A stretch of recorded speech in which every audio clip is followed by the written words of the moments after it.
โอ้เต็มตัวแล้วเนาะโอ้แขนโซอีกมีแขนไปเฮ็ดเพื่อแต่โซนะเบิ่งนั่นเด้อโหกูเต็มกี่ปุ่นมันนี่เป็นนักเลงได้อ๋อเฮาเป็นนักเรียนเฮาต้องเฮ็ดเอาเสื้อเฮาในเรียบร้อยเอาสิไปจำคอกันก็ได้นี่พี่เอาเสื้ออยู่ลุ่มพี่เพิ่นละสิไปใส่จำคอมันหันเจอพืชมันก็มรณะกรรมแล้วหั่น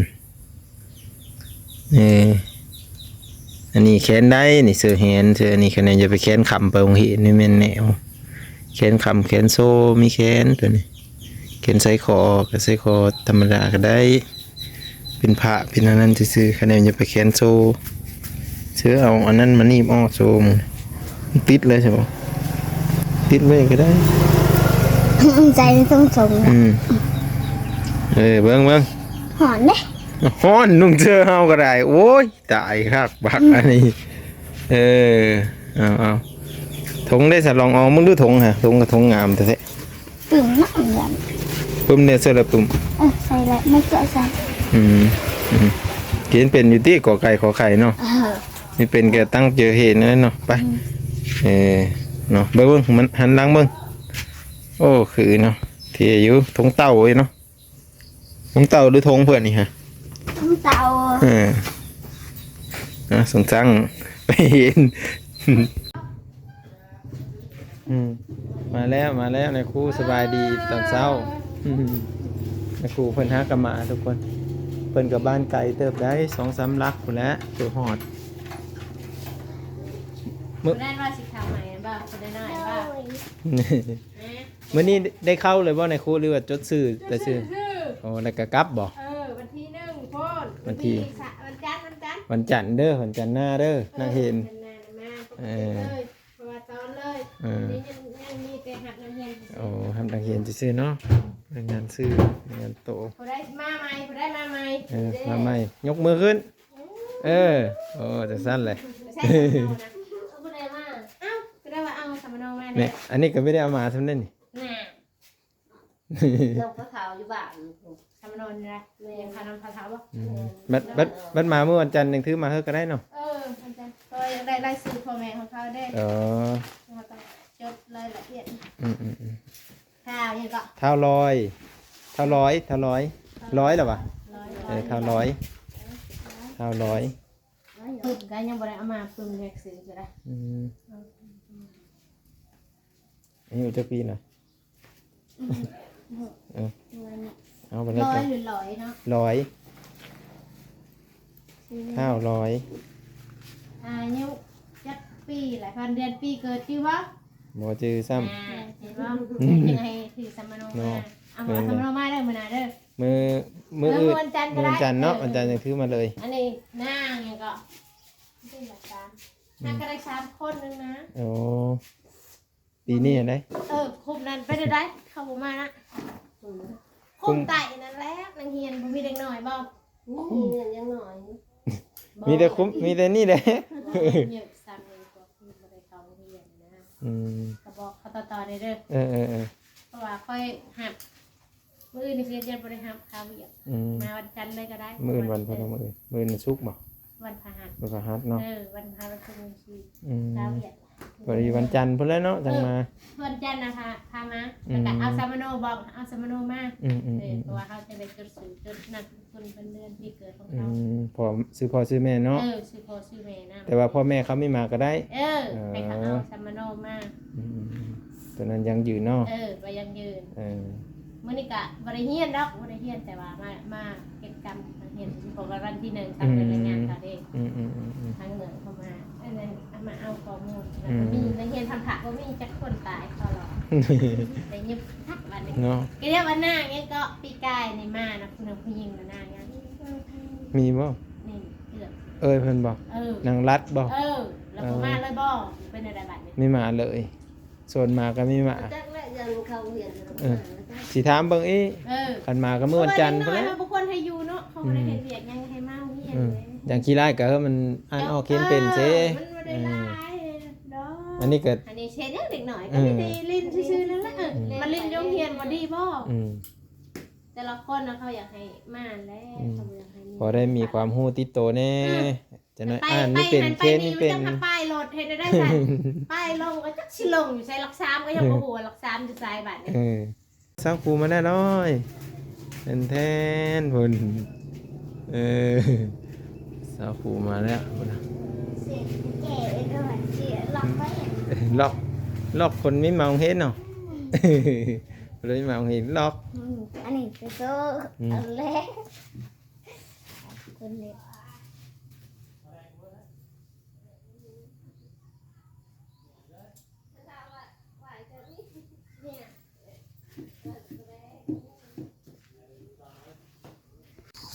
สวัสดีสบายดีพี่ๆทุกคนวันนี้ตื่นมื้อเช้าเด้อเนาะมื้อนี้เท่าลอยเพิ่นสิเอางัวออกก่อนไปรายงานตัวอยู่ที่โรงเรียนปลดเอาละเพราะว่าเพิ่นสิได้ไปรายงานตัวอยู่โรงเรียนแล้วทุกคนก็เลยว่าเอางัวเอาหยังออกเรียบร้อยเนาะกินข้าวกินปลาแล้วก็ไปรายงานตัวแล้วบาดนี่เนาะไปจุงคนละตัวเลยเนี่ยตีนไปเอาไป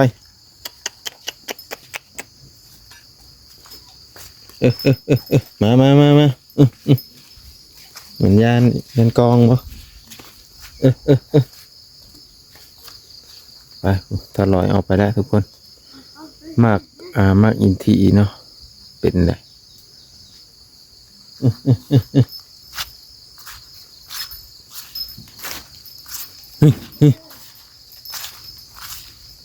แม่thôiแม่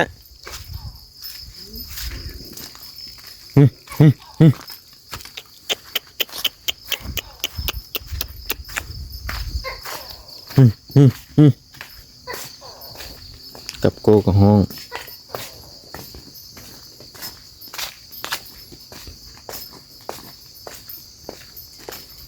ื้อนี้อากาศดีเมื่อคืนนี่คือฝนตกเนี่ยทุกคนยับอยู่ใครเอาเลยเด้อบรรยากาศตอนเช้าทุกคนเลยบรรยากาศตอนเช้านี่อากาศดีแฮงก็เลยพากันเอางัวออกเนาะ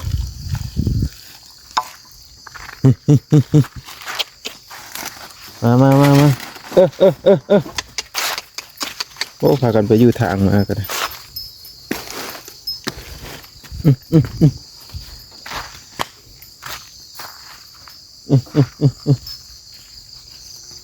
มา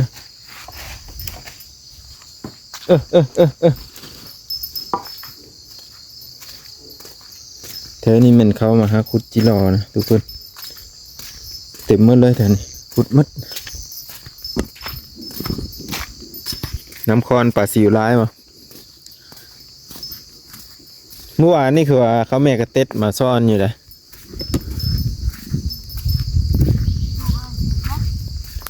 ผู้แจผู้เวลากันย้ายไปพูนเลยย่างไปพูนเลยยับลงแคมๆเนี่ย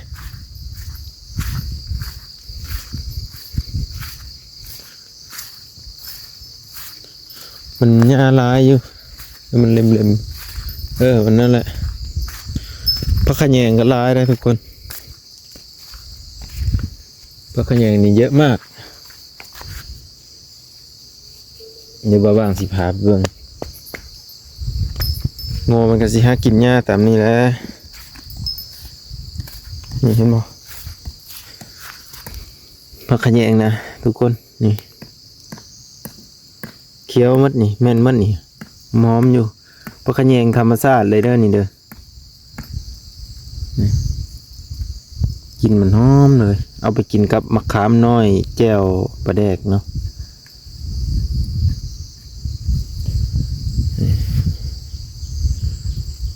พวก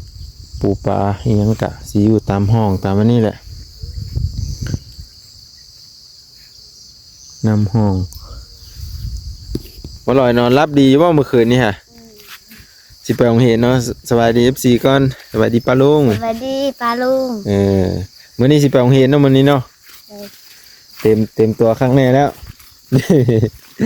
ไปรายงานโตวเนาะรายงานโตวสิได้เข้าโรงเรียนบ่ฮู้ว่าเพิ่นสิให้เข้าห้องได้แหละ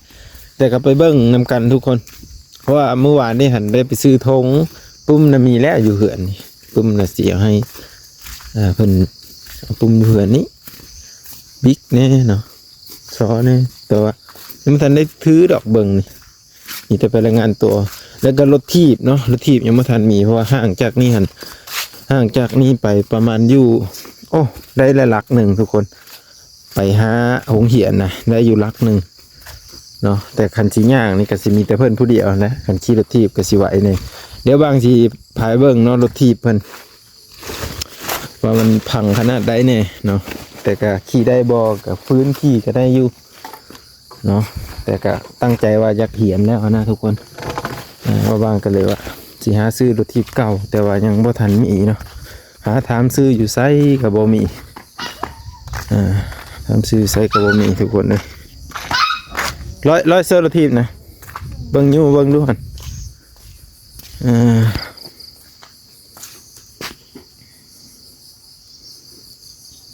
นี่อยู่มาเบิ่งกันพี่อยู่พี่นี่เด้อยากได้น้อยๆซ้ำนี้เนาะทุกคนให้เพิ่นขี่ไปเวลาตัวทีบแล้วมันทูมันบ่นี่เด้ทุกคนจนว่ามันอัน ต้ นั้ อน ง เล ใช้ ย ลิ้นและให้มัน มืดมันก็มืดแล้วว่าอันแก่นั่นนี่อันนี้มันอยากมืดเลยนี่มันทูเข้าไปเลิกเล็กตัวนี้ฮะตีนมันทูตลอดเลยหาซื้ออันนี้โบมีเนาะถามว่านี่เนาะนี่ดิวมันนี่มันหยาดเดียวมันหยาดแล้วเวลาเขาทีบเวลาเขาปั้นแล้วมันทูทุกคน เพื่อนค่อยนั้นบริการเขาจะใกล้คนตี เพื่อนไว้เพื่อนพูดได้ มันเลยมันรถทีบเขาปะจัง เขาไม่ขี้แล้วว่าใครเขาไม่ขี้กับไปท้ามบางทีเขาจะคาย เลยขี้แล้ว จะซื้อเอาแต่ตีนล้างมันนี่แหละพอได้ขี้ไปโรงเรียนก็เป็นลูกทีบห้างๆอันหนึ่งนั่นแหละทุกคน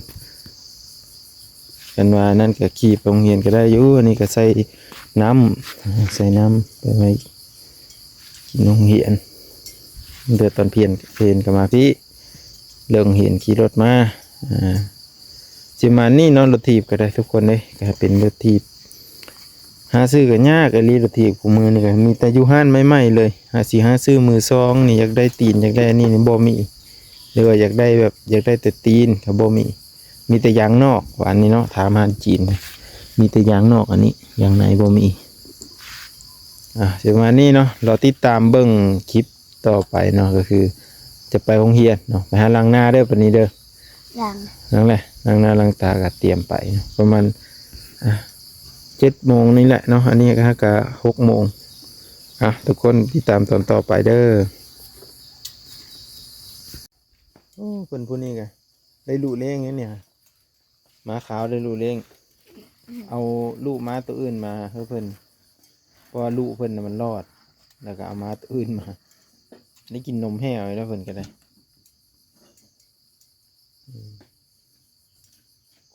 ตะกี้น้องอยู่หรือน้องเกิดเขา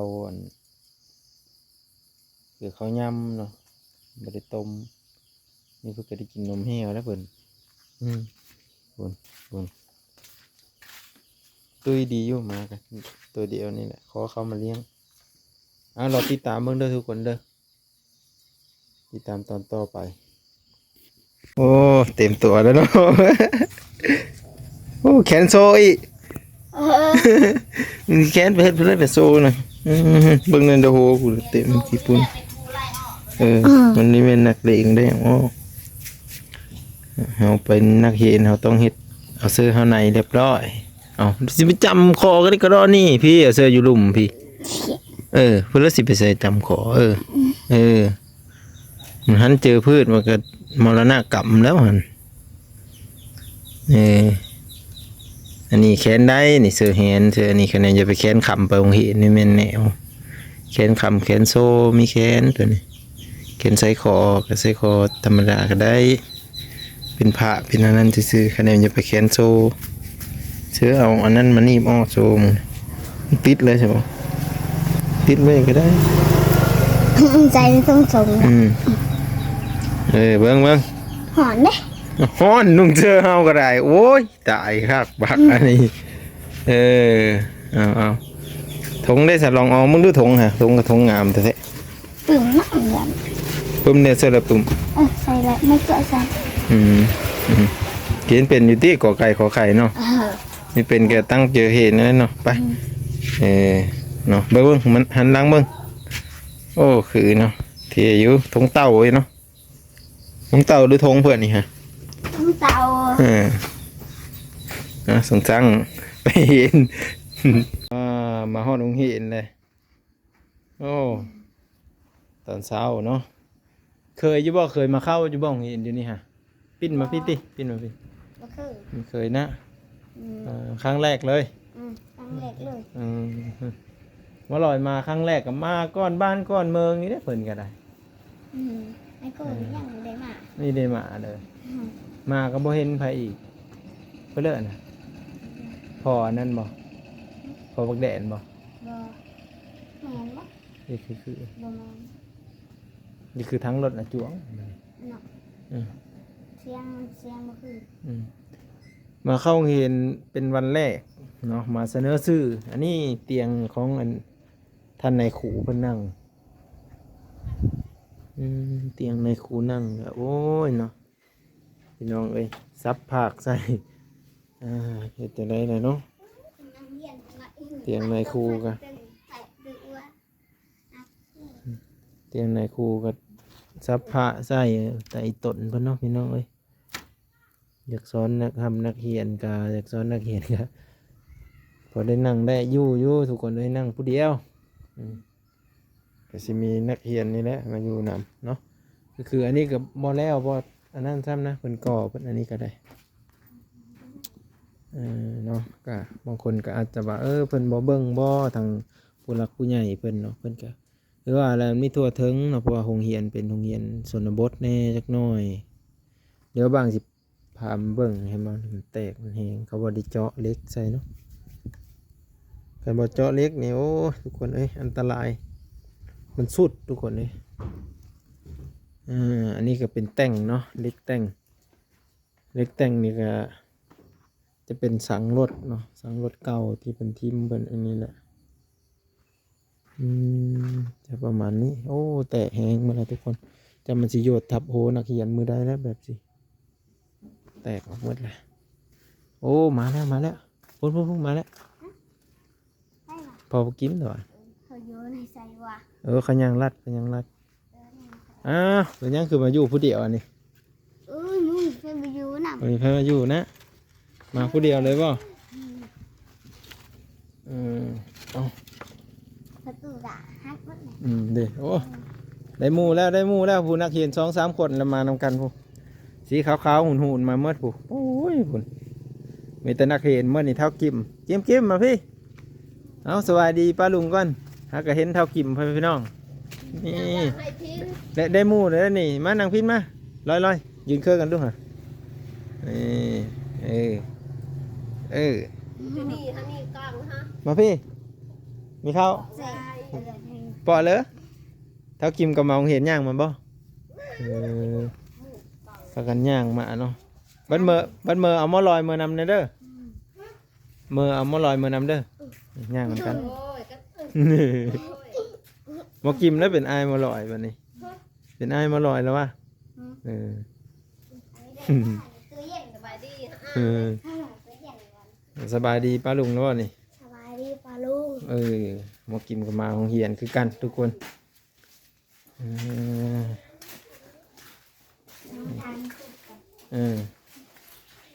หมอกิมย่างมาหมอลอยบ้าว่างมาส่งเพราะว่าอันเมื่อวานนี้ตัวมาบ่ได้มากับมื้อนี้มารายงานซื้อได้ยินเขาเอาถามในครูอยู่เมื่อวานนี่ค่ะเพิ่นว่ามื้อนี้มาเด้อว่ะเลยมาส่งเพิ่นมื้อนี้สงสัยเพิ่นสิได้เห็นพร้อมสาวเพิ่งเพิ่นนั้นเนาะนางบุญเพ็งเนาะเห็นพร้อมกับสาวบุญเพ็ง นั่งตรงกันเลยได้นี่บุญเพ็งก็นั่งอยู่นี่เลยแหละเนาะนั่งนี่ก็นั่งใกล้ๆกันนั่นแหละเนาะก็นั่งตรงกันเนาะแล้วกินพวกมาก่อนแล้วนั่งตรงกัน ละกันย่างน้ำกัน เบิดมือกันย่างนำกัน3คนเด้อแม่ย่างมือนำกันแหละ ตันสาวกันย่าง เช้ากันย่างมาแต่ว่าได้รถทีบยังขี่มานำกัน อันนี้ กิกาแฟ ของหมอลอยกันรถทีบกับแปลงยังไม่ทันแล้วซ้ำอันนี้ถือเพื่อนแน่นี่ถือน้ำถือน้ำมากินพร้อมก็เห็นในครูก็สิประมาณ8:30ผมไม่จักแล้วนี่อันเขาไปบอกประชุมนี่เห็นบ่เอาไม่ได้อยู่บ้านอยู่เหินหวานนี่ฮะ ว่าบอกว่าเขาเรียนเด้อนี่ เขาเรียนนี่ หวานนี่นะ เปิดไปได้อยู่เรื่อง อะไรโอ้โห หมอลอยเต็มแล้วเนาะเขาเขียนซ้อนวะอันนี้ซ้อนก็ไม่ได้ยังซื้อเลยมานั่งเบิ่งเบิ่งซื้อเลย นี่กระดาษโซ่กระดาษมันน่าเลยสมัครเรียนมันสำคัญ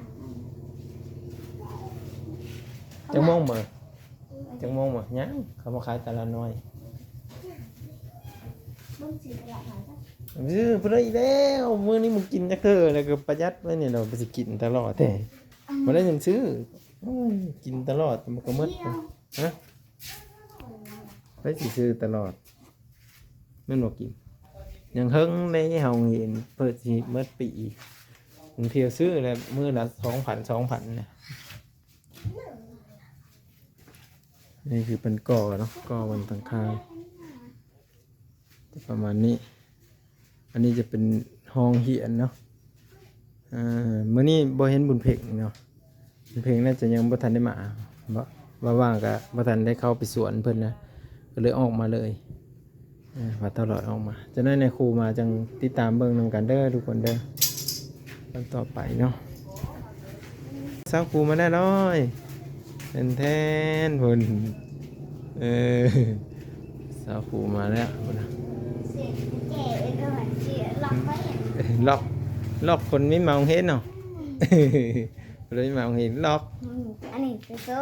อันเล็กคนเล็ก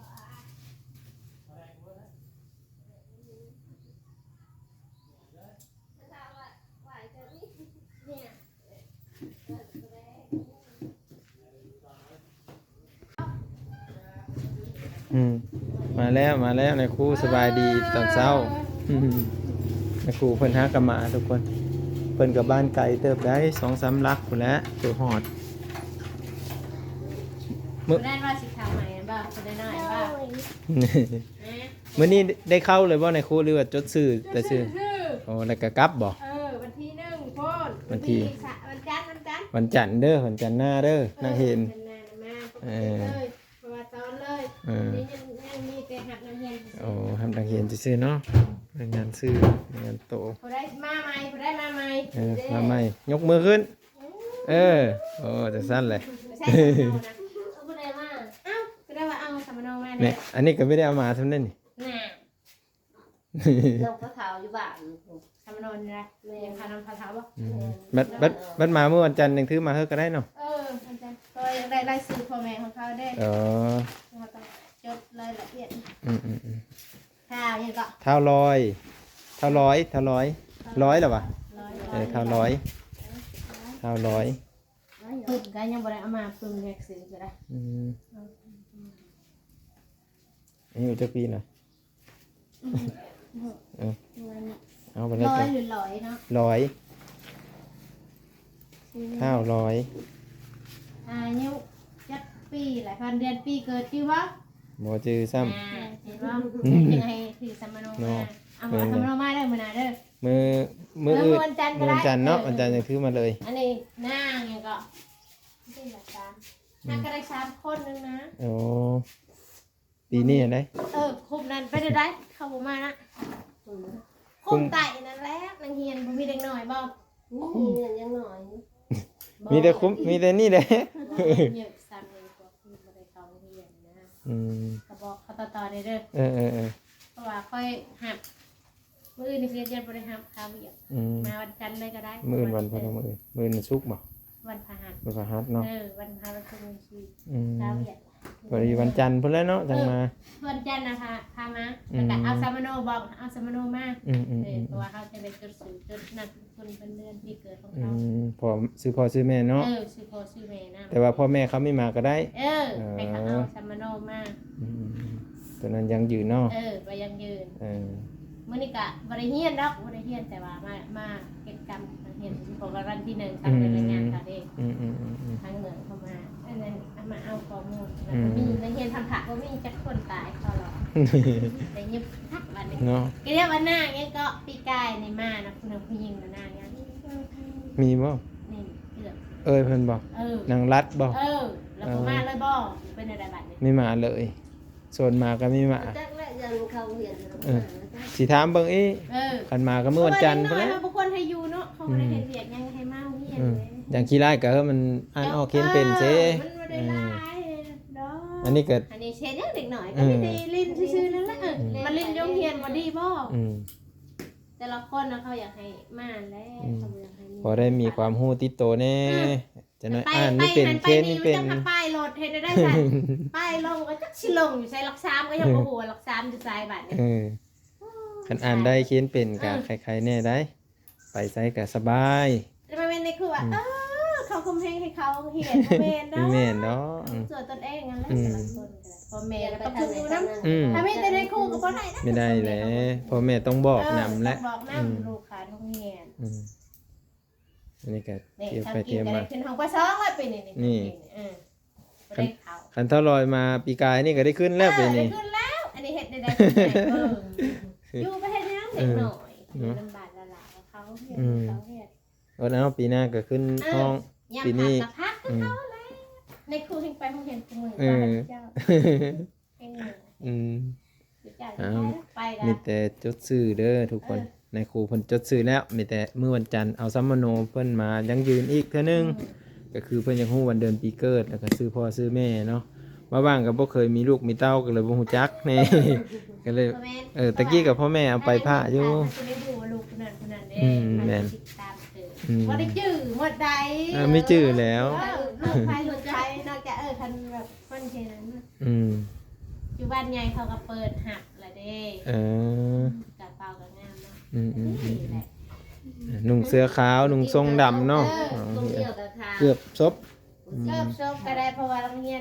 ทางมันก็บ่ได้เป็นระเบียบแล้วคือในเมืองเอาตามธรรมชาติ ขอแต่มาโรงเรียนอย่าคาด พอได้โรงเรียนมันค่ะได้ก็ได้แต่ให้ในใจอยากให้ได้ชุดขาวและชุดดำมันเขาบ่มีได้ซะเนาะ แม่นแหละ ถ้าว่าเฮาก็บ่ได้เป็นโรงเรียนแบบของเขาโรงเรียนแบบของเขาปกติแล้วเขาบ่ได้เอาเด้อเขาบ่มีแต่ครบหมด แม่นแหละ เฮาก็เป็น อันนี้ก็มาฮอดโรงเรียน ธรรมดาแล้วให้ตามแบบโดยใจอยากได้ตามแบบแล้วแต่มันบ่ได้ เนาะปันนักเรียนทำปันน้อยอีกแบบนี้ น้อยมันบ่ได้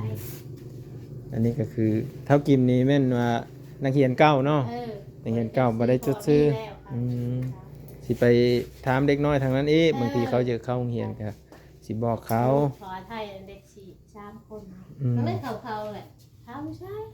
ไม่ได้เข้าหมด เขาว่าเข้าเลยตอนนี้บ่ไปเข้าอยู่ไสเข้าอยู่เมืองบ่ บ่นะ โอ้ยนอกจากอยู่นี่คันว่าบ่ได้มานี่แหละคือว่าแล้ว กว่าเฮาอีก โอ้หนักแล้ว อยู่นี่ยังว่าบางนึงขาดบ่ได้ยังให้ขาดแล้วแต่เขาขาดที่นั่น เนาะ ขณะท่องเที่ยวโตก็ยังบ่ได้ ตามบ้านเนาะเฮานี่แหละบางมื้อก็มาไปหากองกระป๋อมาเล่งโง่นั่นแหละแต่ก็มาโรงเรียนกันมีใครกว่าบ่มาได้มีความรู้ปานนั้นแน่ ปกติพ่อแม่เขาต้องฝึกลูกน้อยเพราะว่าเขาให้เขาอยู่อันอยู่เลยไปมันก็ไปแบบนึงบ่ได้ใจเขาเนาะ แม่นคันคนเฮาโรงเรียนก็สิแบบนึงนั่นแหละ เขาเรียนก็สิแบบนึงกฎระเบียบเขาก็ฮู้แน่แบบการบอกการจ้าเขาก็ฮู้แน่แม่อยู่ดอกพ่อแม่เขาสอนอยู่แต่มันก็บ่ช่วยกัน แม่นมันสิเปิดโลกกว้างขึ้นไปอีกได้พ่อหมู่พ่อคู่และมาโรงเรียนกันได้ พ่อหมู่พ่อคู่กาปากกาเว้าและ แม่น อันอยู่แต่ในเฮือนเจ้าสิกล้าบ่เห็นหนังเป็นหน่อยแล้ว โอ้ยอย่าปบเลยนะ ร้านในลำเพลงใน2คนก็ยังบอกให้ร้านเขาเห็นอยู่ในรถอย่างเงี้ย ไม่ได้เข้าเลยบ่นี่โอ้แห่งไกลเนาะ ลูกอีเด็ดอันนี้ อื ใหญ่ ม หมดเลย โอ้ยสิซ้ำพี่ไปได้ กินสำนักกินเลย เออ สำคัญเลย อืม ในเกาะนี่นะถ้ามีอนุบาลใช้แล้ว อืม ตามในกระหับเนี่ยตามในกระหับเป็นอนุบาล อืม มันบ่มีอนุบาล ซ้ำนี่นี่เฮาห้องเลยแล้วนี่ เพราะนั้นอายุเท่าไรเลยปกติ6 ปีก็บ่เดิน เอา แล้ว สิมัน6หรือ7นี่แหละประมาณนี้ แค่ แหละ ล้นแล้วเปล่าล้นแล้วล่ะว่า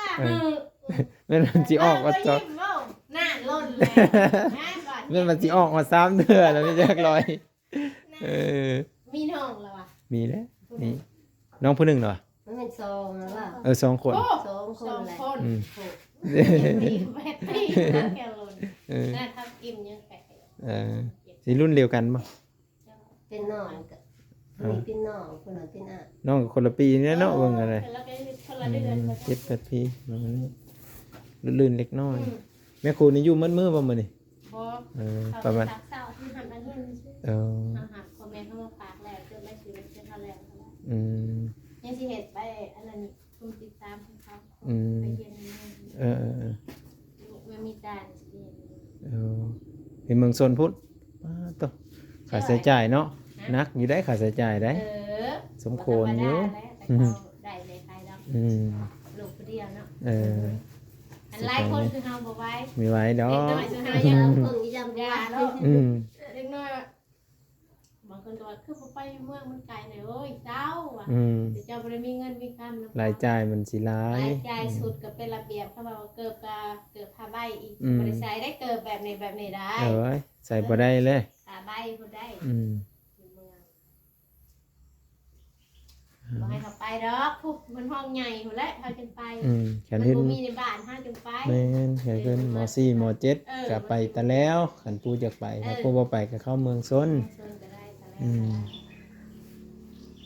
เพราะว่ามันเห็ดมาอย่างใหญ่กันเนี่ยเสือ เมื่ ไป อใจ จ้า จะย่างเอ้า อันนี้เฮ็ดเท่าลอยย่างมื้อนำกับเท่ากินเนาะ อืม 2-3 คนเดี๋ยวบางสีได้กลับมื้อก่อนกลับก็เด้อในครูเด้อบัดนี้ไปทุกคนเด้อเพิ่นทางในครูเพิ่นก็ กำลังอัน กำลังแบบรวบรวมนักเรียนเนาะเพื่อว่าให้นักเรียนมาอ่านนะทุกคนจะได้กติดตามตอนต่อไปเด้ออันนี้ก็โรงเรียน